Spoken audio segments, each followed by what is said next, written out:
Good morning, everybody. Welcome back to another episode of the Hockey Talk with TG Podcast. I'm Ty Glenn. Hopefully, you guys are having a great Friday. If you are a Canadian, I'm pretty sure this is a good morning for you as Connor McDavid. He scored the overtime game-winning goal to help Canada win the first inaugural Four Nations. I'll get into more of the details just a second, but before we get started, make sure that you are following the Hockey Talk with TG Podcast on Spotify, Apple Podcasts, and iHeartRadio. Make sure you head on over to the YouTube channel and subscribe to the Hockey Talk TG Podcast YouTube channel. And if you're watching this on YouTube currently, this is my last episode of the Hockey Talk with TG Podcast that I'll be doing on the TG Hockey channel. So to all my subscribers on the TG Hockey channel, head on over to the Hockey Talk with TG Podcast YouTube channel and subscribe to there, because starting Monday, we're going back to putting episodes of the Hockey Talk with TG Podcast on the YouTube channel. This is for all my YouTubers who watch the Hockey Talk with TG Podcast on the YouTube channel, and to everybody that listens on Spotify, Apple Podcasts, iHeartRadio. Of course, it'll just be the same as usual. So yeah. Anyway, without further ado, let's go ahead and get right into the NHL news for today. And we are going to start with Connor McDavid scoring the overtime game-winning goal as Canada wins its first inaugural Four Nations by a final score of 3-2 against the U.S.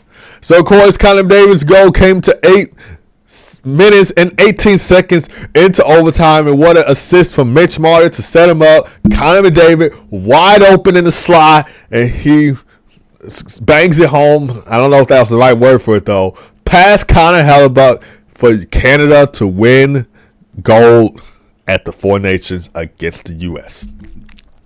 Now, this win, kind of feels bittersweet to me. And the reason why I say it feels bittersweet is because I'm an American. Didn't like that we lost. However, I predicted that Canada will win. So on that side, it makes me feel good and happy that I was right about Canada winning against the U.S. That's why I say this win for Canada feels bittersweet to me. So after losing to U.S. 3-1 in the round robin tournament last Saturday, I knew Canada was going to get the revenge. I knew they were going to get it done. I knew it was either going to be Sidney Crosby or Connor McDavid to be the hero in this one. Not going to lie, I was leaning towards Sidney Crosby the most, because it would have been fitting for him to score another golden goal in this best on best international tournament. But on the other hand, I felt like before the overtime started, by the way, I felt like it was going to be Connor McDavid to score the game winner, and I was, right on that. So, yeah. But even if Canada did win against U.S. last Saturday, I still would have went with Canada to win the Four Nations, because if you didn't watch my bold predictions video before the Four Nations even started, I said that Canada was going to win. You want to go back and look at that bold predictions video if you have not, in case you don't believe me, because in that video, I did say Canada was going to win. So take a look back at that video if you don't believe me. But Canada won heading into this tournament, or this championship game, I should say. Canada has won 6 of the past 7 best on best international tournaments. They won the 2002 Olympics. They won the 2004 World Cup of Hockey. They won the 2010 Vancouver Olympics. Of course, Sidney Crosby scoring that golden goal right there. They won the 2014 Showside Olympics, and of course the 2016 World Cup of Hockey. And against USA alone, Canada wins its 3rd straight gold medal match against the US in a best on best international tournament. Because think back to 1957 World Ice Hockey Championship. It was a Canada win. If you go to the 1960 Winter Olympics, it was a U.S. win. 1996 World Cup of Hockey, USA shocking the hockey world, winning the World Cup of Hockey against Canada. Then you go to 2002 Winter Olympics. Canada wins. 2010 Winter Olympics, Sidney Crosby golden goal. Canada wins. 2014 Winter Olympics. I don't know if I'm forgetting if U.S. was in a best on best final against Canada. I think it was. It probably might have been a semifinal. But anyway, Canada wins. And then now the 2025 NHL Four Nations Championship game is a Canada win. So I guess that's, 4. I should say 4. I didn't mean to say 3. Nathan MacKinnon and Sam Bennett scored for Team Canada as well. Nathan MacKinnon was actually named MVP of this tournament. I predicted it would be Connor McDavid to be MVP of the tournament, but Nathan MacKinnon, he had 4 points in the tournament, 2 goals, 2 assists. Well, actually, I think it was like 3 goals.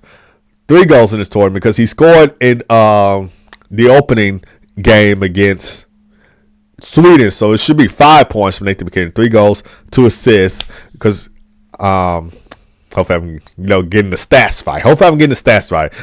If I'm not getting the stats right, just let me know down in the comments.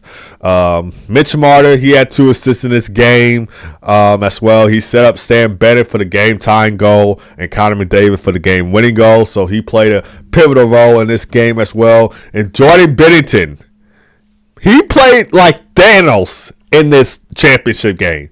He was on his toes in this one, making big time and critical saves. He made 31 saves in this game, by the way. 6 of those saves were in overtime. So he came up, clutch in overtime. Like I said, he played like Thanos in this game for Team Canada.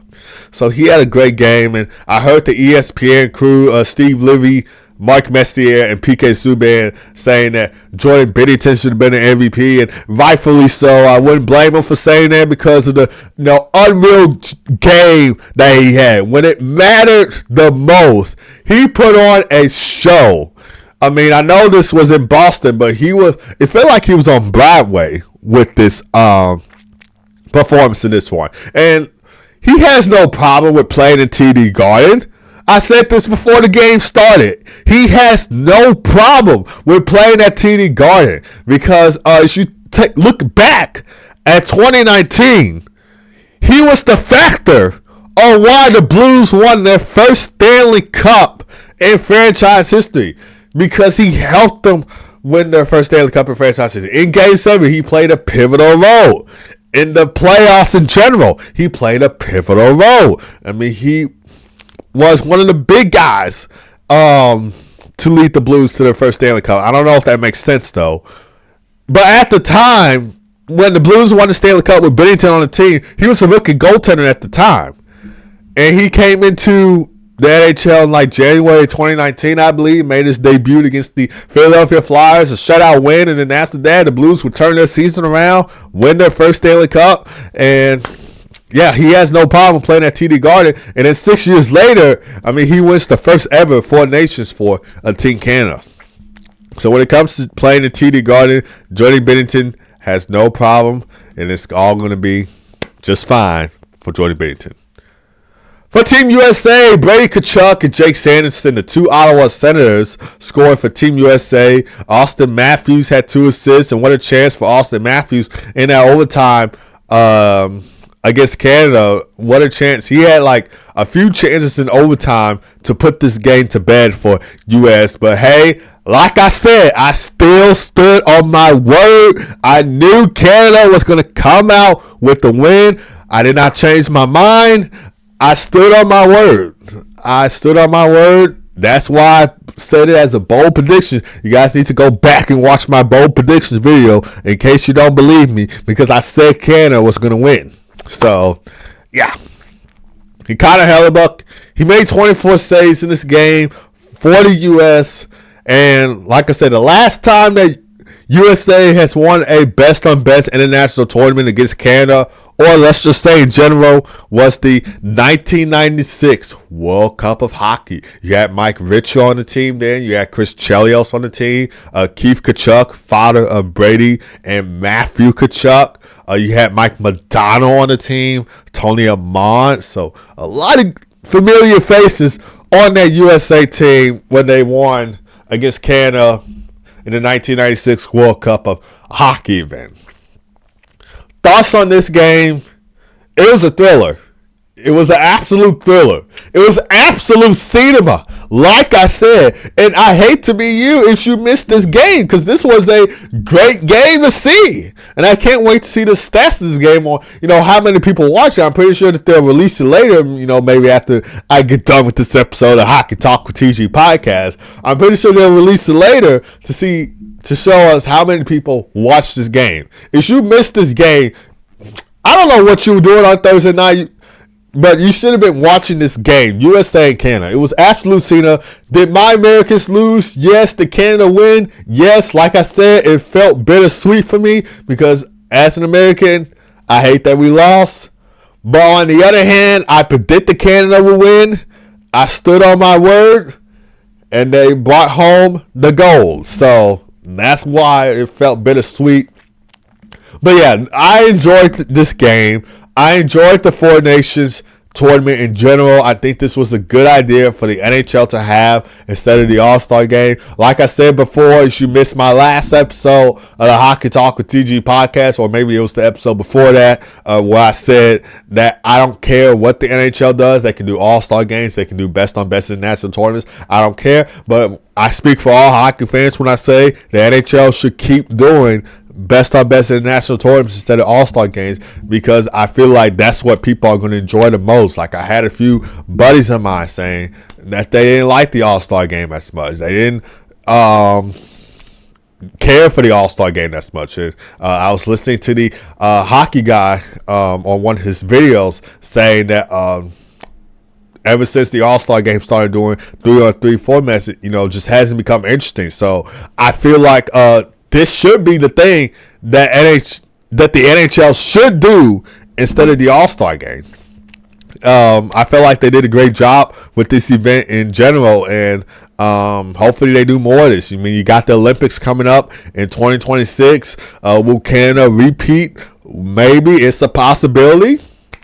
Then you got the World Cup of Hockey coming back in 2028, and then you got the 2030 Olympics. So these next couple of years are going to be an absolute show for the NHL. It's going to dominate the sports world in general with these Olympics and, the World Cup of Hockey coming up next.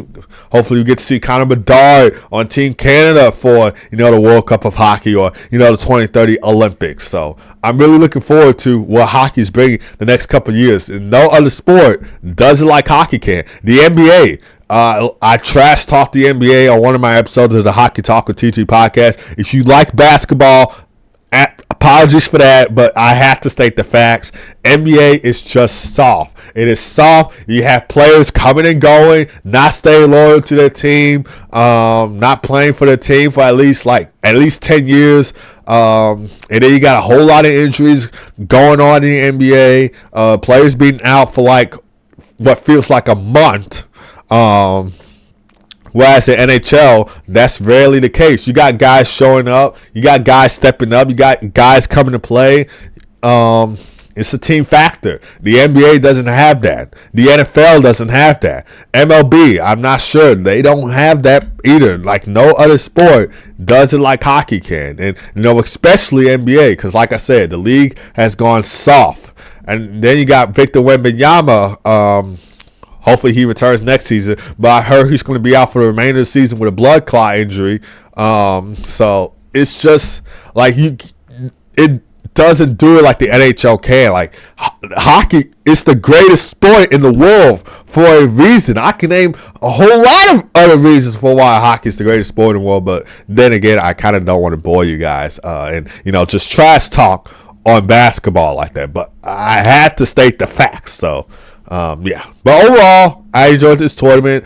I look forward to more from the NHL with these best-on-best international tournaments with the Olympics coming up. Then you got the World Cup of Hockey coming up, so it is going to be an absolute show. And like I said before, I feel like hockey is going to dominate the sports world these next couple of years. So these next couple of years, you want to get your popcorn and snacks ready because it's going to be an absolute movie.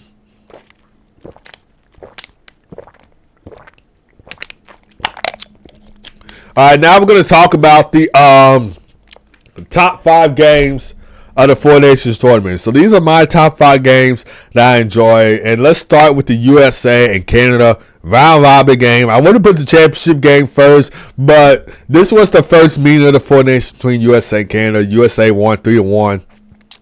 But this game was physical from the second, starting with 3 fights in 9 seconds. You had Matthew Tkachuk going at it against Brandon Hagel. You had Brady Tkachuk a few seconds later going up against Sam Bennett. And then you had JT Miller dropping the gloves with Colton Parayko. So that game just blew the roof off the building in Montreal with those 3 fights in 9 seconds, despite Canada winning. And when Connor McDavid scored that first goal of the game, Montreal was on its feet for that one. They won their feet. And then, of course, USA tied on the goal from Jay Genso. Dylan Larkin scored the go-ahead goal for Team USA in the second period. Jay Genso scored the second goal of the game. It's an empty netter. And this victory for USA ended Canada's 17-game winning streak and best-on-best international tournaments. And for Sidney Crosby, I think he was 26-0 heading into that game. So it ended his streak right there when he plays for Canada on best-on-best international tournaments. And the crowd was certainly unreal in Montreal. So yeah, and I didn't like that the Canadians booed the American national anthem. I didn't like it when the Americans booed the Canadian national anthem in that game yesterday. But obviously it has something to do with Donald Trump trying to make Canada his 51st state, which to me doesn't make sense. I hope that it doesn't happen. It's stupid to make Canada U.S. 51st state. As an American, I hope that does not happen. Canada is a great country. It is the best country. It is hockey sport. So don't make it part of the U.S. Like, let it be alone. I mean, Canada is hockey sport. So yeah. All right, number 2, this was my other favorite game. You guys know I had to go with this one, but the championship game from yesterday with USA and Canada. Of course, Connor McDavid scored the game-winning goal in overtime. Great assist from Mitch Marner to set him up wide open in the slot. Nobody going on Connor McDavid, and he scored the game-winning goal, beating Connor Hellebuck in overtime. Nathan McKinnon, Sam Bennett, like I said, they each had a goal for Team Canada.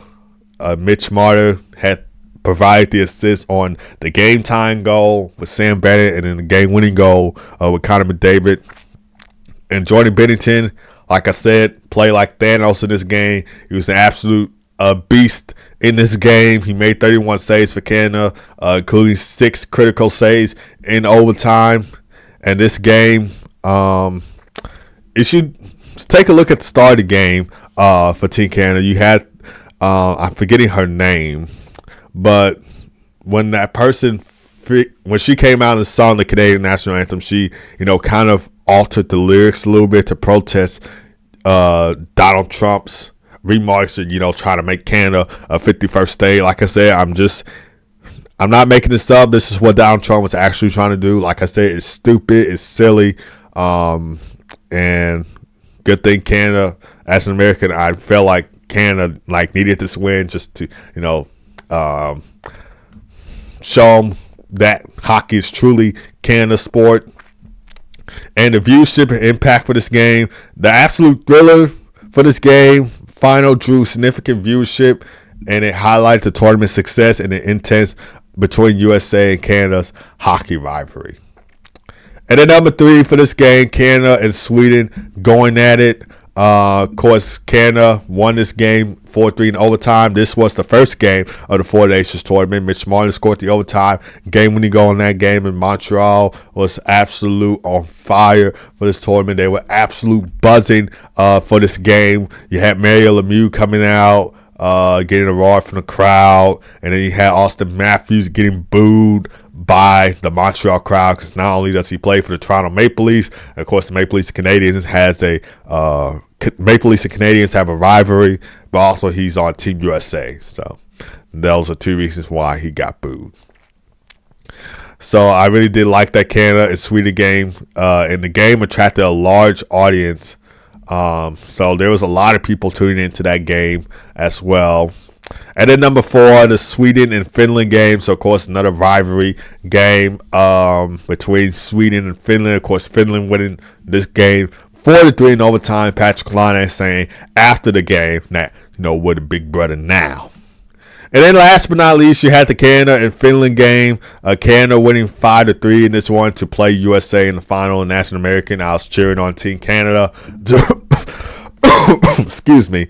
As an American, I was cheering on Team Canada to win this game against Finland, and they got it done. Scary moments in the final seconds or final minutes of that period, I should say, with Finland coming back, getting the goal from Esa Lindell, and then Mikhail Granlund scoring 2 goals in 23 seconds to make it a 1-goal game. But good thing Sidney Crosby iced the game away with a empty netter. All right, now I just want to bring up this question again. I brought it up in my last episode of Hockey Talk with TG podcast. Do you think the NHL should do best on best international tournaments instead of all-star games? Like I said before, I don't care what they do. They can do an all-star game. They can do a best on best international tournament game. I would still enjoy it. But speaking for all hockey fans and success that the Four Nations has had, I feel like they should do best on best international tournaments against than all-star games. I feel like this will definitely grow the game of hockey and show the non-hockey fans that this is the sport that you want to watch. This is the sport that you want to play. It's the greatest sport in the world. Don't care what anybody says. And this will help grow the game of hockey and, make the sport more diverse. You'll have more people from different backgrounds playing it. And you'll have more people being interested in it instead of, the soft basketball. You won't have people tuning into football. You'll have a lot of more people tuning into hockey, baseball even. Like I said, no other sport could compare to hockey. Not even soccer. Don't ever throw soccer in there because soccer is another soft sport. Don't ever throw soccer in the hockey conversation. Like I said, no other sport can do it like hockey does.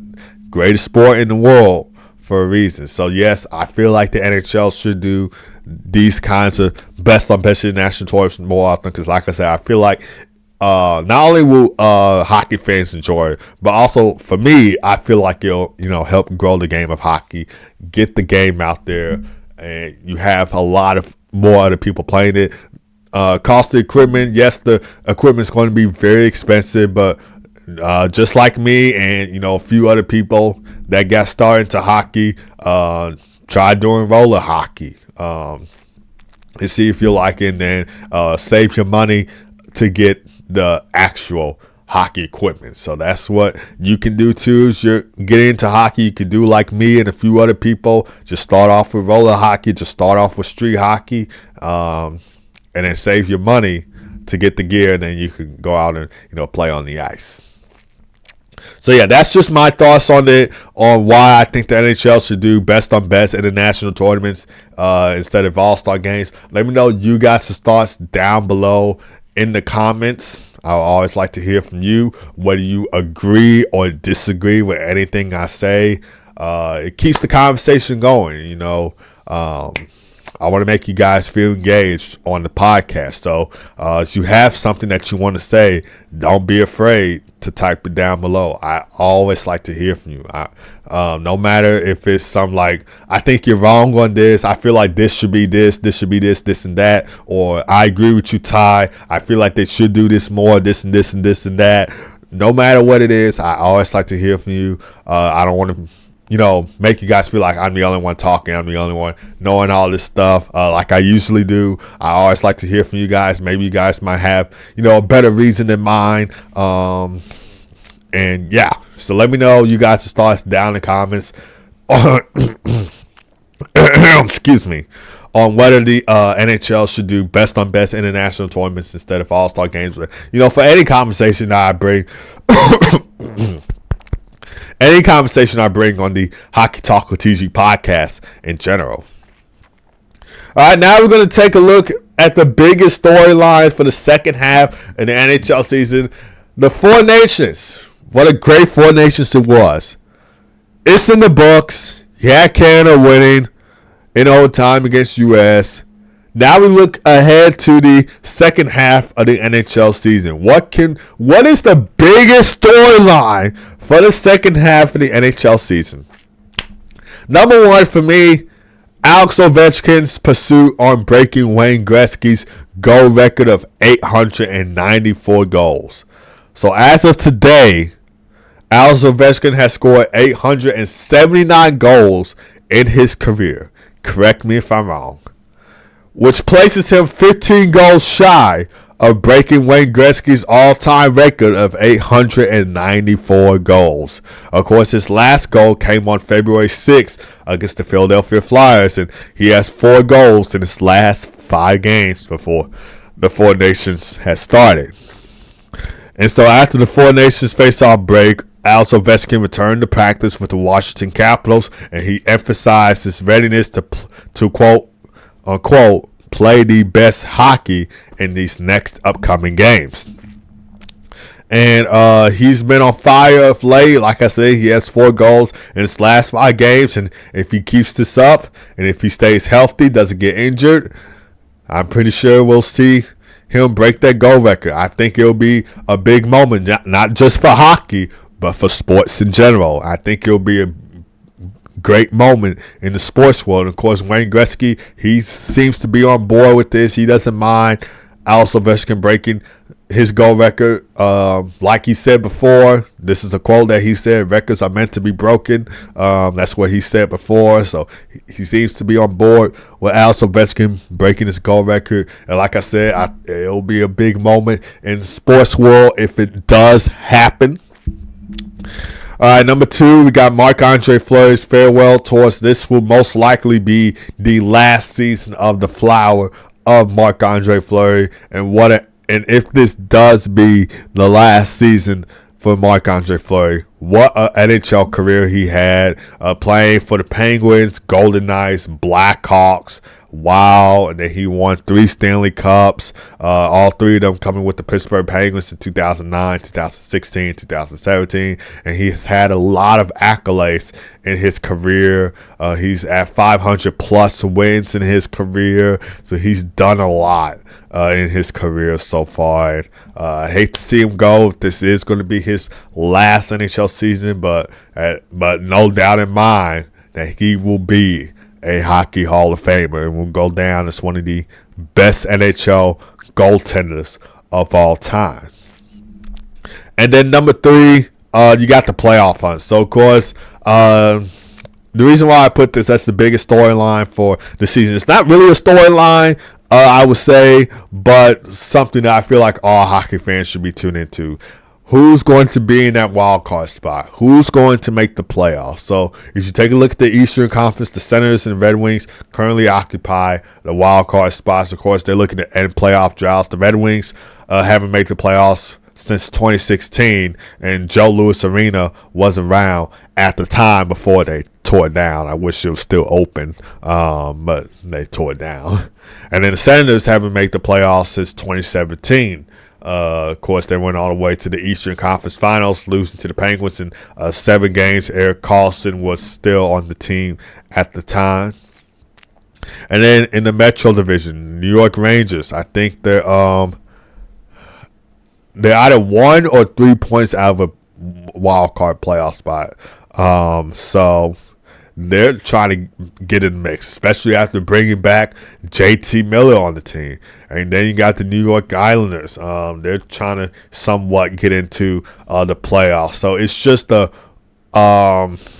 it's tight in the East. And then as you take a look at the Western Conference, I mean, you got the Avalanche and Canucks getting the wild card spots, and then you got the teams like the Calgary Flames and Utah Hockey Club creeping up on them, and then the Blues can be a playoff team this year. So it's going to be a tough battle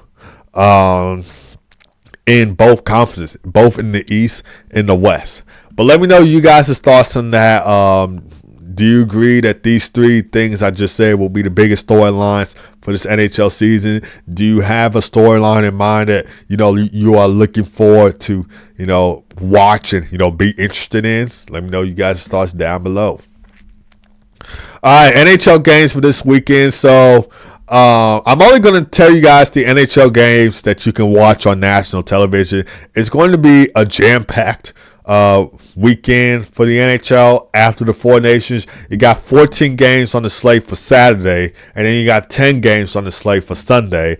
for a total of 24 games for this weekend. So that's why I'm going to tell you guys the games that you can watch on national television. So starting tomorrow, you got the Minnesota Wild taking on the Detroit Red Wings at 11:30 a.m. Central Time on ABC and ESPN Plus, followed by the Washington Capitals taking on the Pittsburgh Penguins at 2 o'clock p.m. Central Time on ABC, ESPN Plus. So Alex Ovechkin versus Sidney Crosby, always an exciting matchup to see. Of course, Alex Ovechkin looking to break that goal record of Wayne Gretzky, looking to get back to his scoring pace.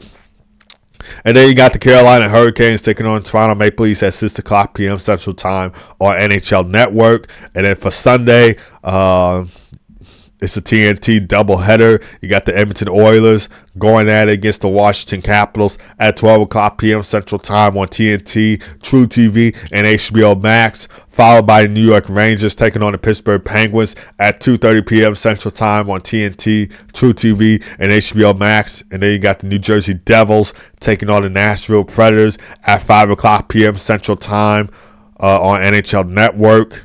And then you got the Toronto Maple Leafs taking on the Chicago Blackhawks, the Original Six showdown right there at 6 o'clock p.m. Central Time on Hulu and ESPN Plus. Like I said, there's 24 games on the slate for this weekend, but I just wanted to tell you guys the games that were coming on national television. All right, guys, so that is going to do it for this episode of the Hockey Talk with TG podcast. Thank you guys for tuning in as always. Like I said, be sure to follow the Hockey Talk with TG podcast on Spotify, Apple Podcasts, and iHeartRadio. Make sure you subscribe to the YouTube channel. To all my people that watch the Hockey Talk TG podcast on YouTube, this will be the last episode of the Hockey Talk TG podcast that I will put on the TG Hockey channel. Starting Monday, we're going back to the Hockey Talk TG podcast YouTube channel, and we're going to put episodes out on there. So make sure you head on over there and subscribe to the YouTube channel. I appreciate you guys a lot, especially to the people that listen to the Hockey Talk TG podcast. We're with you every Monday, Wednesday, and Friday from 11:30 a.m. to noon Central Time, 12:30 p.m. to 1 p.m. Eastern Time on Spotify, Apple Podcasts, iHeartRadio, and YouTube. You want to make sure that you're following this podcast so you can stay up to date on the latest NHL news, players, teams, stats, and other in-depth analysis and other good content that I bring on the podcast. Hopefully you guys have a great rest of your day. God first as always. Be blessed. I'll see you guys Monday for another episode of the Hockey Talk TG podcast. And to all you Canadians out there, congratulations on winning the Four Nations. Like I said, this win feels bittersweet for me because I predicted that they'll win. And also, as an American, hate that we lost. But anyways, enough that being said, like I said, keep God first. Be blessed. I'll see you guys Monday for another episode of the Hockey Talk TG podcast. Take care.